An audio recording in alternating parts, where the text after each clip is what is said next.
来看到真侪皮肤病，看起来拢同款，真相像，敢若用目睭看，分辨出来到底是良性或者是恶性。即马大病院和民间业者合作，开发一款的 App， 会当针对较无清楚的病情，先翕相了后传寄到网络，用数字来分析。短几秒的时间，就会当判断讲生入手的乌鸡到底是良性或者是恶性。即马上主要锁定5个病情，有一款是基底细胞癌，也有黑色素瘤，也有卵状细胞癌，这3大恶性的皮肤炎，也有皮肤肿瘤。另外，一般乌鸡、老人斑拢会当来判断，准确率挖高啥？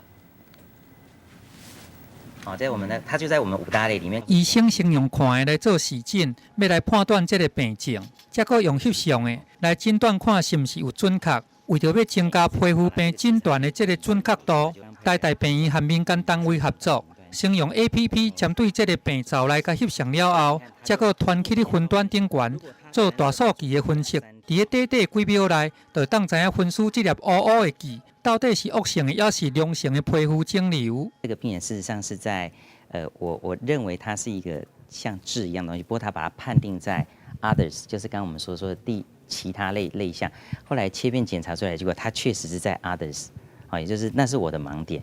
但是 AI 没有这个盲点。目前这款 AI 的平台主要是锁定这款目睭较黑咧判断的5大病症，包含这个基底细胞癌、黑色素瘤和稀兰型的细胞癌，这3大恶性皮肤肿瘤，和一般的痣，也是讲脂漏性角化症，也就是咱讲的老人斑，准确率有挖要到90%。很容易混淆的就是我刚刚说的痣，这是良性的嘛还有恶性的。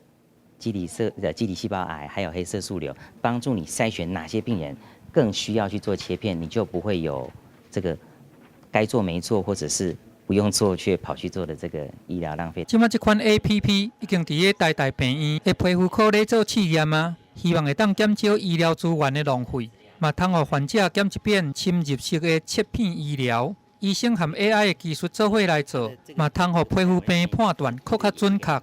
记者综合报道。休困一个广告了，继续要来关心卫民。